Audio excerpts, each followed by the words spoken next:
यह कहानी 1972 के समय की दिखाई जाती है, जहां दो बच्चे खेल रहे होते हैं। तभी इनकी बॉल इनके हाथ से नीचे गिरकर दूसरे फ्लैट में पहुंच जाती है। अब यह बच्चे फ्लैट के अंदर जाकर जैसे ही बॉल को उठाते हैं तो सफ़ेद कपड़े पहने हुए एक औरत चेयर से गिर जाती है। दरअसल वह काफ़ी देर पहले ही मर चुकी थी। अब इस घटना के 4 साल बाद इसी बूढ़ी औरत वाले फ्लैट में एक फैमिली शिफ्ट होती है, जिन्होंने यह फ्लैट बैंक से लोन लेकर खरीदा है। अब बैंक का लोन उतारने के लिए दोनों हस्बैंड वाइफ तो काम पर चले जाते हैं और पीछे से इस घर पर रह जाती है एम्बायर, जो इस कपल की बड़ी बेटी होती है। इसे घर पर रहकर अपने छोटे भाई रेफर और दादाजी का ख्याल रखना होता था। अब यह अपने भाई को कपड़े चेंज करवा ही रही थी कि तभी अचानक उनके पास बैठे उनके दादाजी गायब हो जाते हैं। फिर घबराहट में वह अपने भाई को छोड़कर अपने दादाजी को ढूंढने लग जाती हैं। दादाजी वॉशरूम में थे और यह देखते हुए एम्बायर भी वॉशरूम में चली जाती है, पर तभी अचानक वॉशरूम की सारी खिड़कियां और दरवाजे बंद हो जाते हैं। यह जोर जोर से चिल्लाकर अपने मॉम डैड को बुलाती है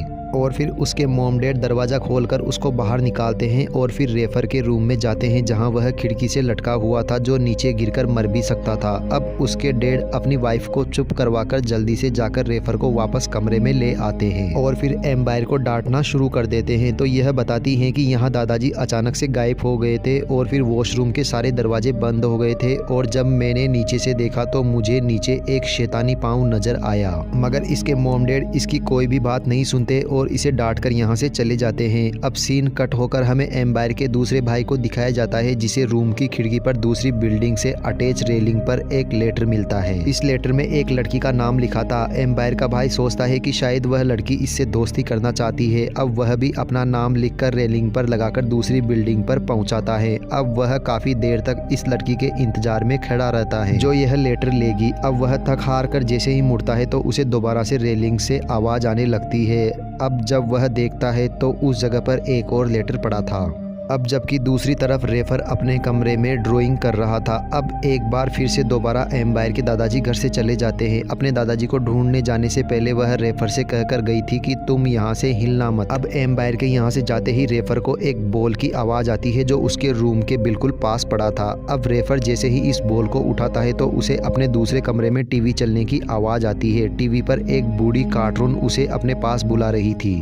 अब इसको कुछ समझ नहीं आता और यह डरकर टीवी के पास जाता है, उसे बंद करता है तो टीवी के अंदर से एक भूत यहाँ हाथ निकलकर उसे टीवी के अंदर ले लेता है और उधर एम्बायर को रोड पर घूमते हुए उसके दादाजी भी मिल जाते हैं। अब यह इनको लेकर जब घर आ रही थी तो दादाजी कहते हैं कि नहीं, मैं वहाँ नहीं जाऊँगा, वहाँ जो औरत है वह हम सबको मार डालेगी। पर वह ज़बरदस्ती इन्हें घर लेकर आती है। मगर अब घर आने पर इन्हें रेफर नहीं मिल रहा था और डरकर यह पुलिस में भी रिपोर्ट करवाते हैं। अब इसके बाद एम्बायर के मॉम डैड भी रेफर को ढूंढने के लिए बाहर निकल चुके थे। अब घर पर एम्बायर अकेली थी। तभी इसे एक फ़ोन की आवाज़ आती है। फिर जब यह फ़ोन उठाती है तो फ़ोन के दूसरी तरफ रेफर था। यह उससे पूछती है कि तुम कहाँ हो, मगर वह खुद भी नहीं जानता था कि वह आखिर कहाँ है। अब फ़ोन पर बात करते हुए ही एम्बायर को रेफर की आवाज़ पास के ही एक फ्लैट से आती है। वह फ़ोन छोड़कर जल्दी से उस फ्लैट के पास जाकर उसे ज़ोर ज़ोर से खटखटाना शुरू कर देती है। मगर तभी इसी बिल्डिंग में रहने वाला एक आदमी ऊपर से आकर एम्बायर को बताता है कि यह फ्लैट सालों से नहीं खुला और फिर एम्बायर के मॉम डैड और उसका भाई भी यहाँ आ चुके थे। यह इन सबको बताती है कि मुझे रेफर की आवाज़ यहाँ से आ रही है। तो यह लोग इस फ्लैट का लॉक खोलकर इसके अंदर चले जाते हैं। अब रेफर को ढूंढते ढूंढते एम्बायर इस फ्लैट के एक कमरे में आई, जहाँ इसे एक पर्दे के पीछे एक छोटे बच्चे का साया नजर आया। अब यह जैसे जैसे इस साये के करीब जाती है तो वह साया बड़ा हो गया। अब एम्बायर जैसे ही पर्दा हटाती है तो वहाँ पर एक चुड़ैल खड़ी थी और यह इसे देखते ही डर जाती है। इसके लंबे लंबे बाल थे। फिर यह जोर जोर से चिल्ला रही थी तो इसकी फैमिली इसे यहाँ आकर चुप करने की कोशिश करती है। फिर इसके डैड वहाँ जाकर देखते हैं तो वहाँ पर कोई नहीं था। फिर अगले दिन हमें दिखाया जाता है कि एम्बायर की मॉम अपने काम पर थी और यहाँ पर उस शॉप पर कस्टमर के तौर पर एक पैरालाइज औरत आती है, जो एम्बायर की मॉम को देखकर सीटी बजाने लग गई थी। एम्बायर की मॉम को थोड़ा अजीब लगता है और वह पास जाकर उस औरत से बात करने की कोशिश करती है, पर तभी यहाँ पर उस औरत की मॉम आ जाती है और यह कहती है कि मेरी बेटी बोल नहीं सकती। यह पैरालाइज औरत अपनी मॉम को समझाने की कोशिश करती है। दरअसल पैरालाइज औरत एम्बायर की मॉम को देखकर उनके घर में होने वाली सारी घटनाओं को जान चुकी थी। इसलिए इस औरत की मॉम एम्बायर की मॉम को एक कार्ड देती है और कहती है कि इसे तुम हमेशा अपने पास रखना, यह तुम्हारी मदद करेगा। दूसरी तरफ आज घर पर एम्बायर के बड़े भाई के पास दूसरी बिल्डिंग से एक और लेटर आया। वह दूसरी बिल्डिंग की खिड़की पर देखता है पर वहां पर तो कोई भी नहीं था। अब यह फैसला करता है कि वह सामने वाली बिल्डिंग में जाकर चेक करेगा कि आखिर कौन है जो इसे यह लेटर लिख रहा है। अब यह लड़का जब दूसरी बिल्डिंग में चेक करने जाता है तो कोई लड़की उसे पीछे से गले लगा लेती है। लड़की के हाथ में एक कैंडल थी और सामने एक शीशा लगा हुआ था। यह लड़का जब इस लड़की को शीशे में देखने की कोशिश करता है तो पता चलता है कि इस लड़की के पांव मुड़े हुए हैं। इसी वक्त पर यह चुड़ैल इस लड़के को मारने की कोशिश करती है पर यह लड़का बड़ी ही होशियारी से इस चुड़ैल को उठाकर दूर फेंकता है और यहाँ से भागते हुए जान बचाकर निकल जाता है। उधर घर पर एम्बायर को भी पेट में दर्द हो रहा था। जब यह पेट चेक करती है तो वहाँ पर बहुत सारे निशान थे पर यह ज्यादा ध्यान नहीं देती। सोचती है कि शायद यह कोई एलर्जी होगी। अब यह सब्जियां लाकर जब किचन में रखने जाती है तो किचन की खिड़की के अंदर देखती है कि कोई अजीब सा क्रिएचर उनके किचन में कुछ बना रही है और जब यह दरवाजा खोलकर देखती है तो पता चलता है कि यह तो इसके दादाजी हैं। और फिर जब यह अपने दादाजी से बात करती है तो इसके दादाजी इससे अपने छोटे भाई रेफर की आवाज में बात कर रहे थे। इसी वक्त पर दोबारा से फोन बजने लगता है। फिर एम्बायर जब फोन उठाती है तो इसे रेफर की आवाज आ रही थी। पहले की तरह ही इसे रेफर से बात करते हुए आवाज पास के ही फ्लैट से आ रही थी। यह जल्दी से फोन को ऐसे ही छोड़कर भागकर फ्लैट का दरवाजा खोलती है तो आखिरकार इसका भाई इसे फ्लैट में मिल चुका था। अब इस घटना से पूरे घर वाले डर जाते हैं।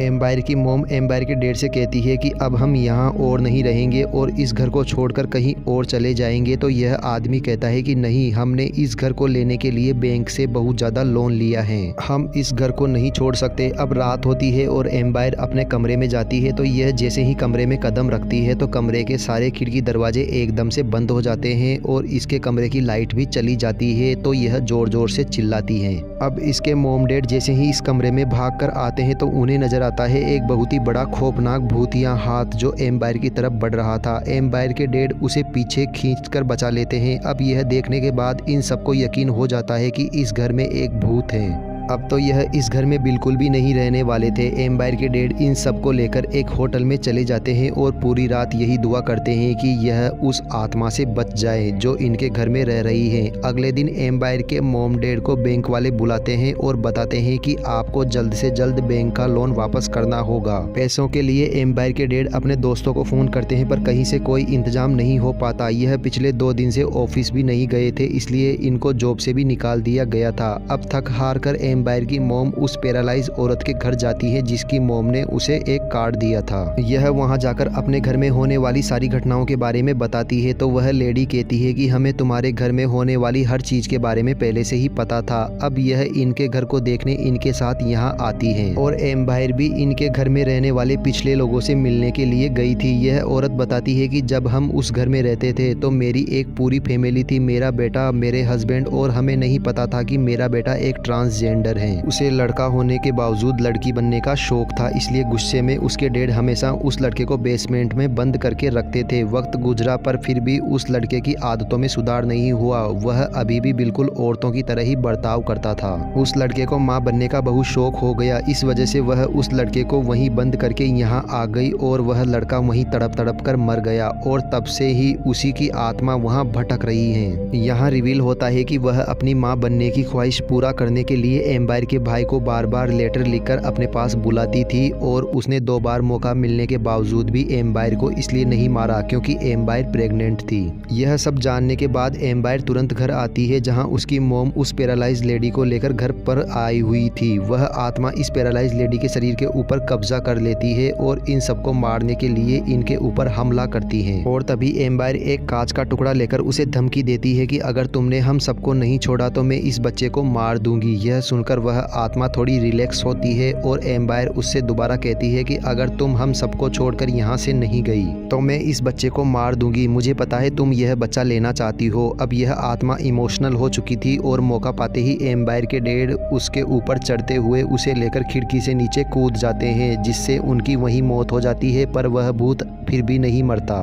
अब इनके मरने के बाद उनकी लाइफ इंश्योरेंस के सारे पैसे एम्बर की मॉम को मिलते हैं। अब इंश्योरेंस के पैसे मिलने के बाद यह बैंक का लोन चुकाती है और अपनी फैमिली के साथ इस घर को छोड़कर यहाँ से चली जाती है, जबकि आत्मा अभी भी उसी घर में उसी कमरे में अभी तक बंद है, जिसको दिखाते हुए यह मूवी यहीं खत्म हो जाती है। दोस्तों, यह मूवी आपको कैसी लगी? अगर वीडियो पसंद आई हो तो चैनल को सब्सक्राइब कर दीजिए और वीडियो को लाइक कर दीजिए। मिलते हैं अगली मूवी के साथ।